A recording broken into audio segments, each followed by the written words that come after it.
Selamat pagi anak-anak. Bagaimana kabar kalian? Sehat?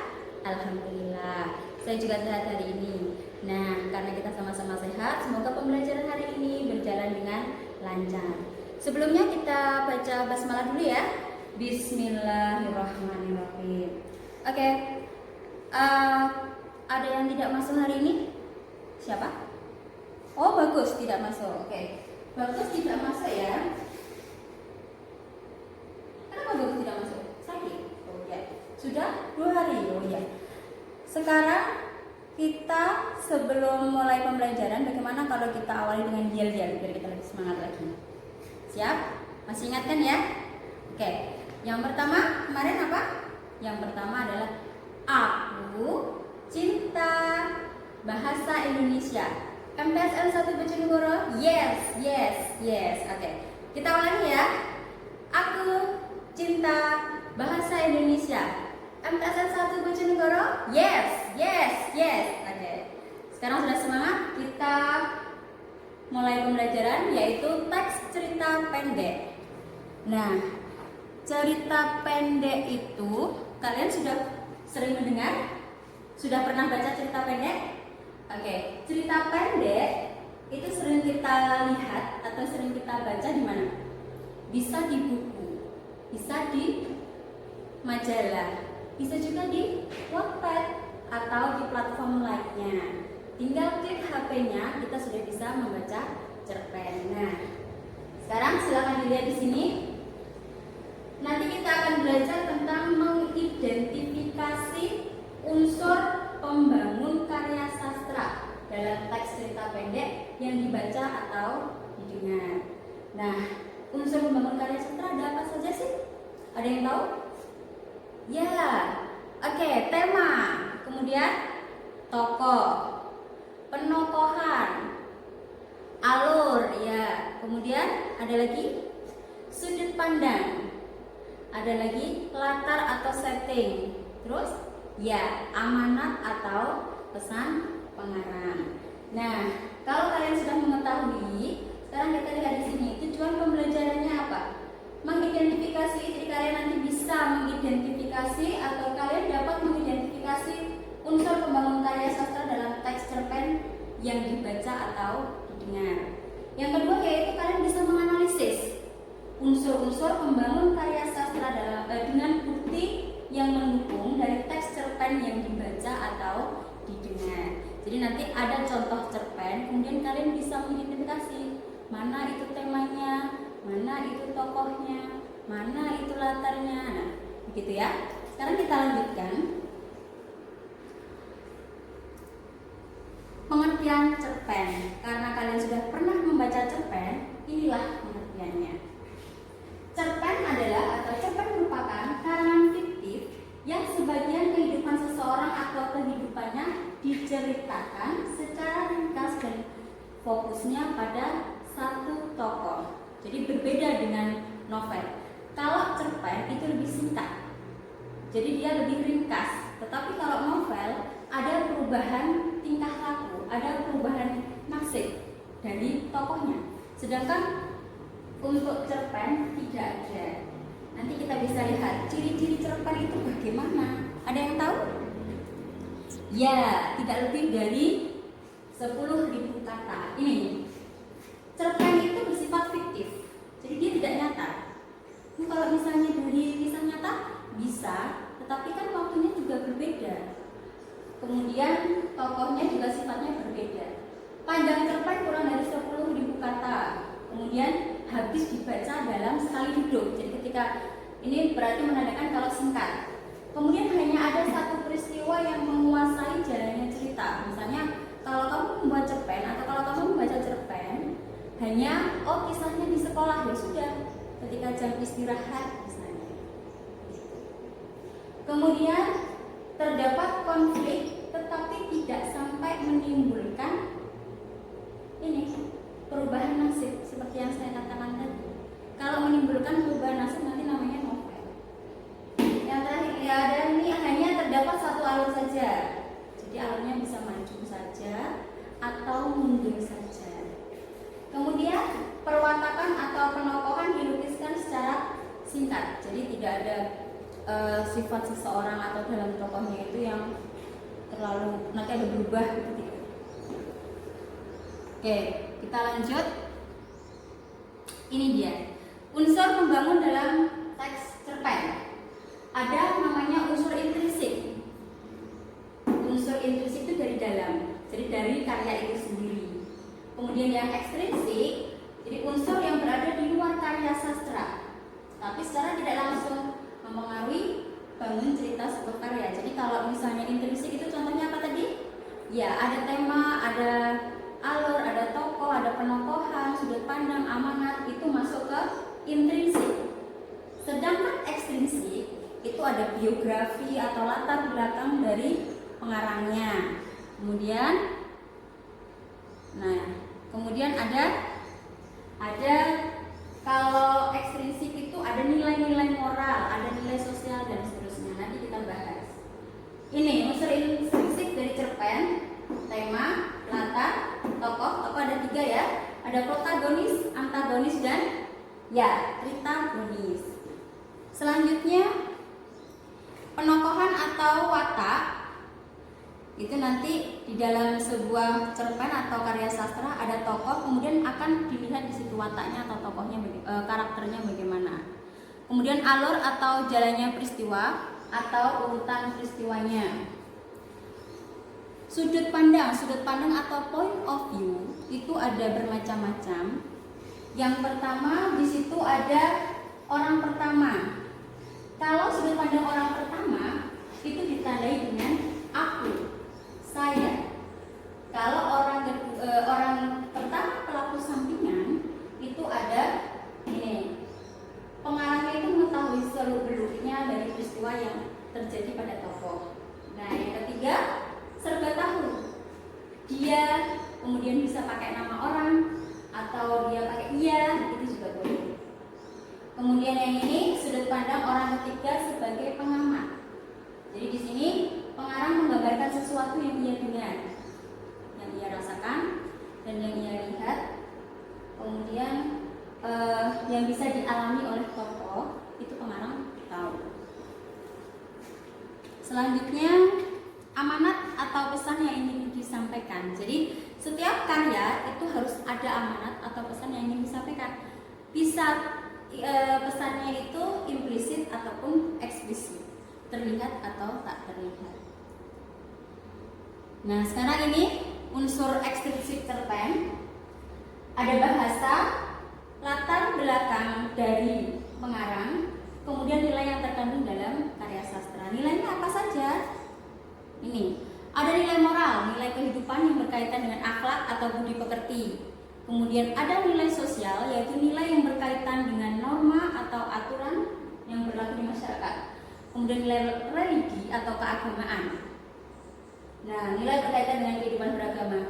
Nanti biasanya dalam cerpen itu akan ada contohnya, buktinya seperti apa. Nilai politik berarti yang hubungan dengan pemerintahan.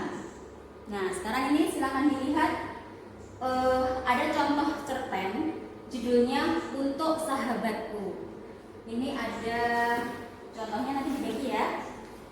Ini silakan dibaca. Silakan ke belakang baca. Nah, Untuk Sahabatku silakan dibaca. Dibaca dulu cerpennya. Ini, ketika dunia terang alangkah semakin indah jikalau ada sahabat di sisi. Selanjutnya dibaca dulu sendiri.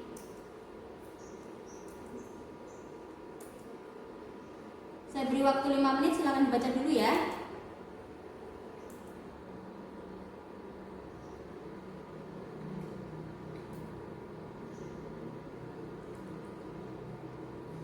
Oke, sudah? Nah, dari cerpen itu yang berjudul Untuk Sahabatku, kalian nanti bisa mengidentifikasi unsur intrinsiknya. Yang pertama, kita lihat temanya apa? Ya benar, persahabatan temanya. Kemudian yang kedua, di situ ada beberapa tokoh. Ada yang diceritakan, namanya siapa? Ada Fai. Fai itu sebagai tokoh utamanya. Kemudian ada Maya, ada Ria, ada Silvi dan ada Clara. Clara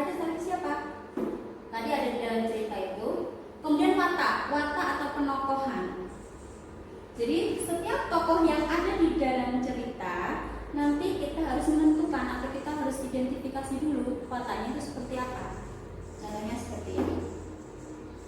Kemudian nanti alur maju itu yang bagaimana? Secara kronologis ada urutan waktu dari awal sampai akhir, berarti itu namanya alur maju.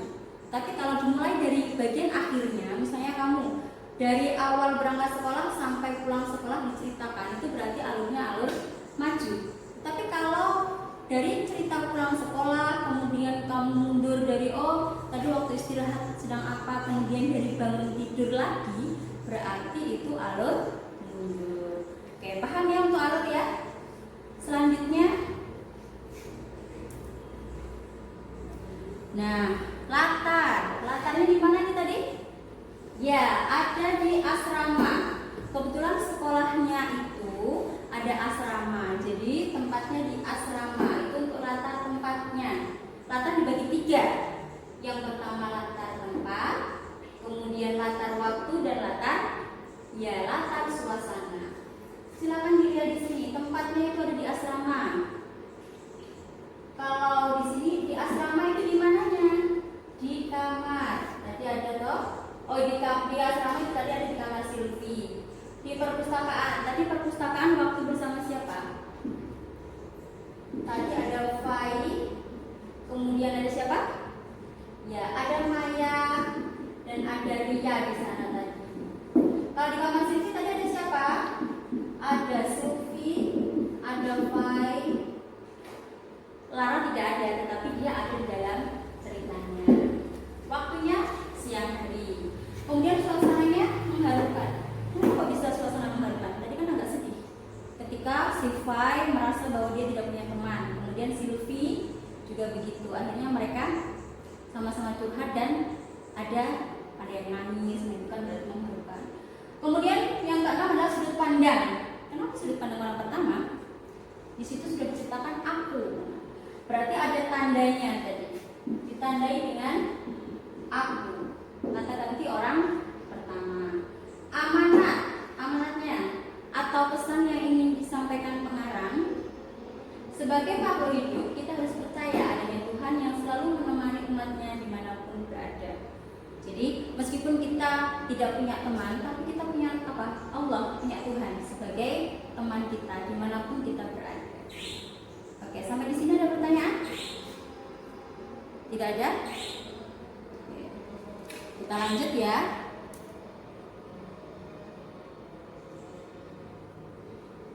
Untuk unsur ekstrinsik, unsur ekstrinsiknya, nah ini ada nilai agama, ada nilai moral. Nilai agama itu tadi gimana? Tadi kan ada menceritakan nilai-nilai dalam cerita yang berkaitan dengan ajaran agama. Dibuktikan dengan apa tadi? Di situ tadi ada Allah akan selalu bersama dengan kita. Ada di situ tadi ya. Kemudian nilai moralnya. Nilai moral, nilai-nilai dalam cerita yang berkaitan dengan akhlak perangai atau tingkah laku. Di sini ada bagaimana sifatnya Maya tadi. Itu nanti kan ada di sini. Ketika mengajak Maya diajak oleh Ria, kemudian tanpa memperdulikan keberadaan Fai, nah itu masuk ke moral. Kemudian nilai budaya. Nilai budaya adalah nilai yang berkenaan dengan kebiasaan atau tradisi adat istiadat yang berlaku pada suatu daerah. Ada nggak tidak tadi? Ada. Nilai budaya misalnya tradisi. Ketika kamu tadi masuk ke kamar orang, kemudian di situ permisi mau menggunakan barang orang lain. Nah, itu tata caranya. Kemudian nilai sosial yang berkenaan dengan tata pergaulan atau antar individu dalam masyarakat. Bagaimana cara kita bersikap dengan orang lain? Tenggang rasa. Contohnya ketika tadi Fai dicurhati oleh siapa? Silvi tentang Lara. Nah, dia mendengarkan. Nah, itu masuk dalam nilai sosial. Sudah paham kira-kira? Ada yang belum paham? Sudah? Oke. Kalau sudah, kita lanjutkan. Ini ada tugas cara berkelompok. Kalian nanti silakan berkelompok 3 sampai 4 anak ya. Nanti kita ya berhitung aja ya. Berhitung saja. Nanti 1 2 3 4 kembali lagi. Ini jumlahnya berapa? 30. Oke, berarti nanti ada 8 kelompok. Nanti kita berhitung sampai 8. 1 2 3 4 5 6 7 8. Berarti nanti ada kelompok 1 2 3 sampai 8. Dari 1 sampai 8 kemudian kembali ke 1 lagi. Oke, silakan mulai. Oke, sudah? Ya. Sekarang silakan dilihat. Ini ada lembar kerja siswa. Tadi rencananya saya mau buat 2, ternyata kurang ya. Kita buat satu kelompok ada 4 anak. Kemudian, nah, tujuannya sama. Ini mengidentifikasi unsur membangun karya sastra dan seterusnya. Ini silakan dibaca sendiri. Setelah kalian buat kelompok, kalian baca cerpen. Ini nanti ada cerpen. Judulnya adalah buku. Nah, nanti akan saya klik di sini. Ini ada linknya. Nanti kalian juga saya beri dalam bentuk lembaran ya. Kemudian identifikasi unsur intrinsik dan ekstrinsik dari cerpen berjudul buku. Sama seperti contoh tadi yang berjudul untuk cerpen untuk sahabatku. Caranya begitu ya nanti ya. Kemudian analisis unsur intrinsik dan ekstrinsik beserta buktinya. Jadi setelah kamu tunjukkan satu, misalnya temanya apa, kamu buktinya gimana itu? Kok ada kamu tahu kalau itu ada persahabatan? Nah, silakan dilihat di situ. Sama seperti contoh yang saya berikan. Oke? Sudah? Bisa? Oke. Kalau sudah bisa silakan dikerjakan. Saya beri waktu 15 menit.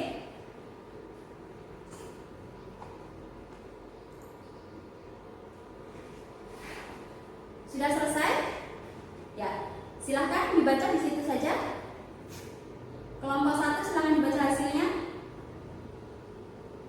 Oke ya, bagus. Untuk kelompok 1 silahkan nanti dikomentari oleh kelompok 2 ya. Dan kelompok 3 dikomentari oleh kelompok 4 dan seterusnya. Gitu ya? Ya. Saya kira cukup untuk pembelajaran hari ini. Mungkin ada pertanyaan dari kalian? Tidak ada? Ada yang bisa menyimpulkan kegiatan hari ini? Siapa yang bisa? Oh iya, silakan Mas. Ya, oke, betul. Mungkin ada lagi? Oh, sudah cukup. Ya. Jadi kita bisa mengambil kesimpulan bahwa pembelajaran hari ini tentang cerpen. Cerpen itu adalah cerita tentang kehidupan. Cerita kehidupan manusia. Jadi kita bisa lihat bagaimana kehidupan manusia dengan masyarakat atau dengan masyarakat yang lain ya. Jadi cerpen itu cerita fiktif yang dibuat berdasarkan kehidupan manusia. Jadi dari situ kita bisa memasukkan nilai-nilainya, bisa nilai moral, bisa nilai agama dan seterusnya. Jadi kalau kita membaca cerpen, kita juga bisa, oh seperti ini loh kehidupan kita. Itu ya. Jadi cerpen manfaatnya apa? Kita belajar cerpen, kita juga mengetahui kehidupan manusia itu seperti apa, kehidupan kita itu seperti apa, yang sama dengan ada di cerpen. Itu sekali lagi kita akhiri. Semoga nanti ada manfaatnya untuk kalian. Untuk tugas berikutnya, kalian pelajari tentang menyimpulkan cerita pendek. Kalian baca cerpennya, kemudian kalian coba baca sendiri. Kalian coba isinya kira-kira apa ya? Nanti kita simpulkan bersama-sama. Itu ya untuk pembelajaran berikutnya. Oke, kita akhiri membaca basmalah alhamdulillah dulu. Alhamdulillahirobbilalamin. Assalamualaikum warahmatullahi wabarakatuh. Selamat siang.